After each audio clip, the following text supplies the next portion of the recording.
From the beginning, you were shaped to obey, not to think, not deeply, not critically. You were trained to follow. Hands raised, voices quiet, answers memorized. Questions weren't welcomed unless they had neat answers. Originality? Unnecessary? Creativity? Distracting. What mattered was fitting the mold. And when you do that long enough, you forget there was ever a mold at all. You believe your success lies in how well you mimic, not how deeply you think. But Nietzsche knew what that does to a soul. It hollows it. Because real thinking, it's dangerous. It doesn't just question systems. It questions the very foundations of your life. And that's scary. That's why most people never do it. They follow the script, get the praise, but lose themselves in the process. And when truth threatens that comfort, most don't welcome it. They run. They hide behind smiles and slogans and carefully curated personas.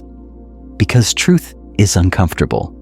It doesn't bend to your desires or shrink to fit your comfort zone. It stands there stark and unchanging, demanding you face what you've avoided. And most people can't. They'd rather live in a soft, safe fantasy than a harsh reality. But that doesn't stop reality from eventually crashing in. And when it does, it's not gentle. It's not forgiving. It just shows you what you missed, what you ignored, and how much time you've lost pretending it wasn't there. Pain, too, isn't your enemy. It's your mirror.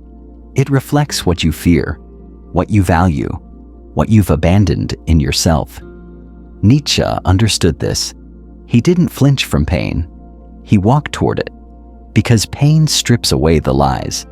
It reveals who you are underneath the roles, the titles, the image. It's not there to destroy you. It's there to sharpen you. But only if you listen. Only if you stop running. Most people spend their lives numbing their pain, hoping it'll disappear. But it doesn't. It waits. It grows. And one day, it bursts through the surface when you least expect it. Then you're forced to face it. And usually, when it's already cost you something precious. The crowd, too, offers the illusion of safety. The louder it gets, the more it drowns out your inner voice. But the crowd isn't wise. It's reactive. It follows, it mimics, it obeys. And if you build your life on its approval, you might gain acceptance, but you'll lose authenticity. Nietzsche warned that in groups, madness becomes the norm. What's true doesn't matter. What's popular does. And by the time people realize the crowd was wrong, they've already sacrificed too much to leave it. If you want to live your life, not a borrowed one, not a decorated cage, you will have to step away from the crowd, and that's terrifying.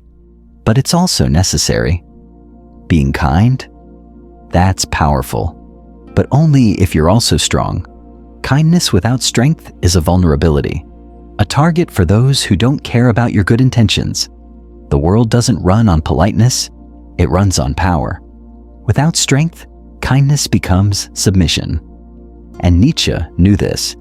He saw how people, in the name of keeping peace, silenced themselves, shrank themselves, gave until there was nothing left. But peace that comes at the cost of your integrity isn't peace. It's self-abandonment. And that kind of life, no matter how polite, no matter how well-mannered, ends in quiet despair. Real kindness, the kind that heals, the kind that changes people, it comes from those who can say no, those who can protect their heart without closing it. Discipline, though, is misunderstood. People think it's about willpower, about grinding, about pushing through, but it's not. It's about respect.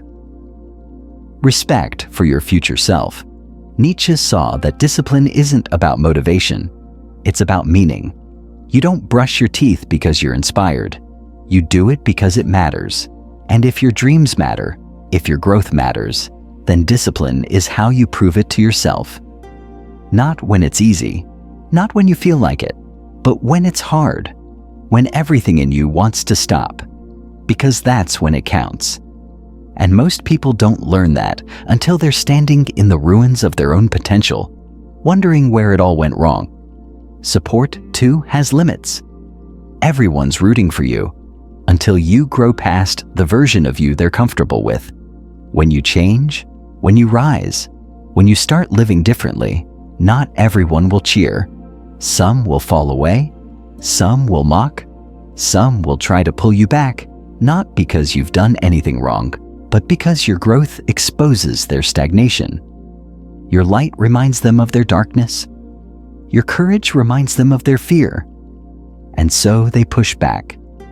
But that's not your burden to carry. It never was. And then there's your shadow, that part of you were taught to hide. The anger, the insecurity, the selfishness. You suppress it, thinking that makes you good. But it doesn't disappear. It festers. It manipulates. It controls from behind the scenes. And Nietzsche, like Jung after him, knew the truth. You don't heal by pretending those parts don't exist. You heal by integrating them, by looking them in the eye and understanding their origin. Only then do they stop sabotaging you. Only then do they become your strength instead of your secret shame. People-pleasing is another lie. It looks like kindness, but it's fear in disguise, fear of rejection, fear of abandonment, fear of conflict. But the more you please others, the less you belong to yourself. You train the world to love your mask, while your real self fades into the background. And one day, you wake up surrounded by people who don't know you, and you don't know how to tell them. That's the cost, and most don't realize they're paying it until it's already drained them of authenticity. And even when you do everything right, when you follow all the rules, meet all the expectations, you can still feel empty. Because it's not about the checklist. It's about the connection, the alignment, the meaning. You can succeed by every external measure and still feel like something is missing. And Nietzsche knew exactly why. Because you weren't meant to live by someone else's script. You were meant to write your own. And when you don't, no amount of achievement can fill that void. You might get everything you ever thought you wanted and still feel like a ghost in your own life. That's the part they don't tell you. You do all the right things. You play by the rules. You climb the ladder. And yet, something's missing. It's subtle at first, just a whisper of dissatisfaction, a question you can't quite shake. But it grows. It grows into restlessness, into anxiety, into that quiet dread that maybe, just maybe, you've built a life around someone else's idea of success. And when that thought finally hits, it's devastating. Because by then, you've invested years. Years of sacrifice, of late nights, of forced smiles. Years spent chasing something hollow, hoping it would eventually feel right. But it never does. Not if it's not yours. And so, you start to see that meaning is different. It's not loud. It doesn't scream for attention. It whispers. It lives in the spaces between applause, in the work that no one sees, in the moments of solitude where you feel most like yourself. But we live in a world addicted to being seen, where likes are mistaken for love and visibility for value. And Nietzsche saw this coming long before the age of social media. He warned that the more we chase attention, the more disconnected we become from what actually matters. Because attention is about others, meaning is about you. And the tragedy? Most people don't even notice the difference until they're exhausted, burned out from performing, and still aching for something deeper. They mistake popularity for purpose, but real purpose, real depth, requires going inward. It requires choosing silence over applause, choosing truth over performance, and that's not easy. It means fewer claps, fewer eyes watching. But it also means more authenticity, more alignment, more peace. And when you finally realize that, when you stop chasing recognition and start listening to your inner voice, something shifts. You no longer need to be seen to feel valid. You just need to be honest. And then there's death. not as an end, but as a teacher. We fear it. We avoid thinking about it. But Nietzsche saw death as a clarifying lens. It strips away the trivial. It asks the hardest questions. If you had to live this exact life again, every moment, every choice, would you? Most people can't say yes. And that's the point. Because when you remember that you're going to die, you stop wasting time. You stop postponing the real stuff. You stop saying someday and start saying now. Death doesn't steal meaning. It demands it. It forces you to confront what you've been avoiding, what really matters. And for many, that confrontation doesn't come until it's too late, until they're facing a final breath and wondering why they didn't live more fully, more honestly. But if you let it, the awareness of death doesn't paralyze you. It wakes you up. It reminds you that this moment isn't practice. This is it. This is your life, and it can be beautiful. Not because it's perfect, but because it's yours. Yours to shape, yours to reclaim. And finally, freedom. The word everyone wants, but few truly understand. Because real freedom isn't about doing whatever you want. It's about becoming who you truly are. And to do that, you have to let go of everything false. The personas, the performative friendships, the beliefs that kept you safe but small. You have to strip away the roles, the labels, the narratives that were handed to you and ask, what's real here? What's mine? But that kind of honesty, it costs. It costs comfort. It costs certainty. It costs relationships that were never built on truth. And most people, when that shedding starts, they flinch. They hold on. Because the familiar, even when it's false, feels safer than the unknown. But Nietzsche's final truth is this: until you lose what isn't real, you'll never find what is. Freedom isn't given, it's earned. Through the fire of self-inquiry, through the pain of letting go, through the courage to walk alone, even when everyone else stays behind. It's terrifying, but it's worth it. Because on the other side of that fear is something irreplaceable, your real life. Not the one you were told to live, not the one you performed, but the one that aligns with your soul. And once you taste that kind of freedom, you can't go back. You won't go back, because you finally understand what Nietzsche meant when he said, "Become who you are." That isn't a suggestion.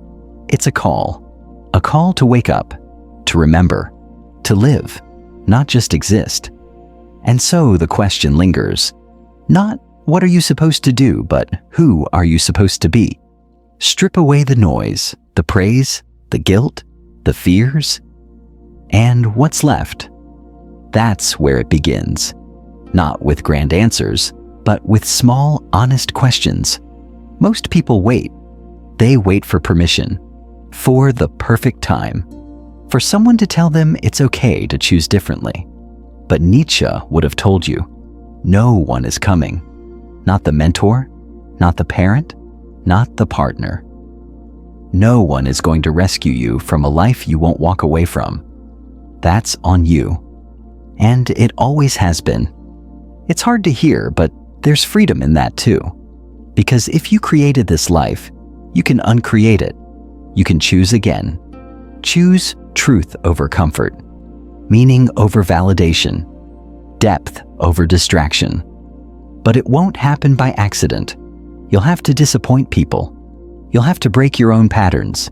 You'll have to learn to sit with silence, to face your own thoughts without flinching. And that might be the hardest part, realizing that the cage wasn't built by others, but by you. Through every time you said yes when you meant no, through every moment you played small to be accepted, through every lie you told yourself just to get through the day. But the truth? You're not broken.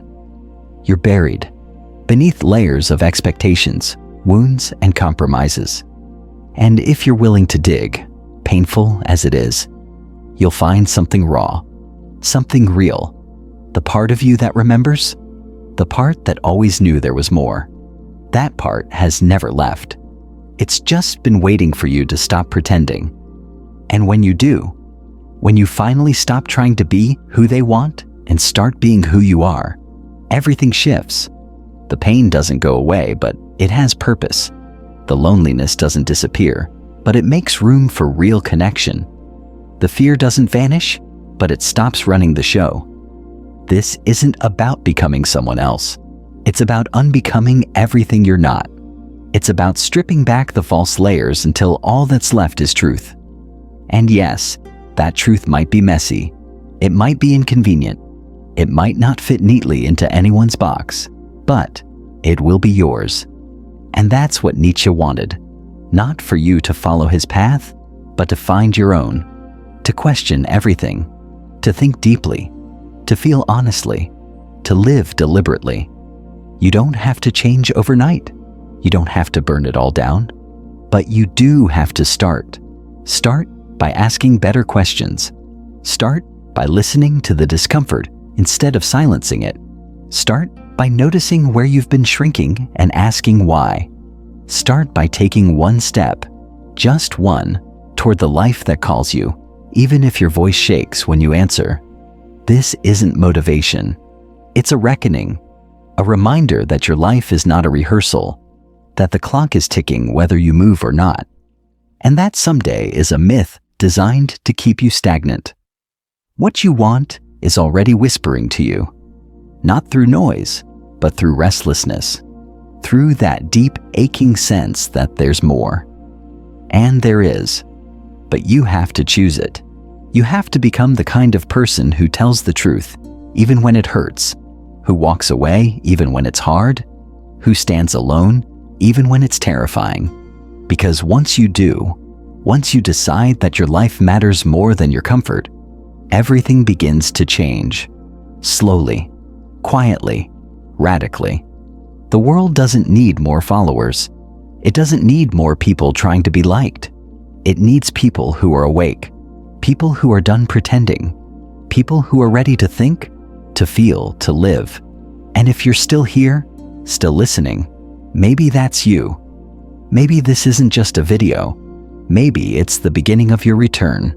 Not to some perfect version of yourself, but to the honest one. The one that's been waiting. The one that's ready. Not to be fixed, but to be found.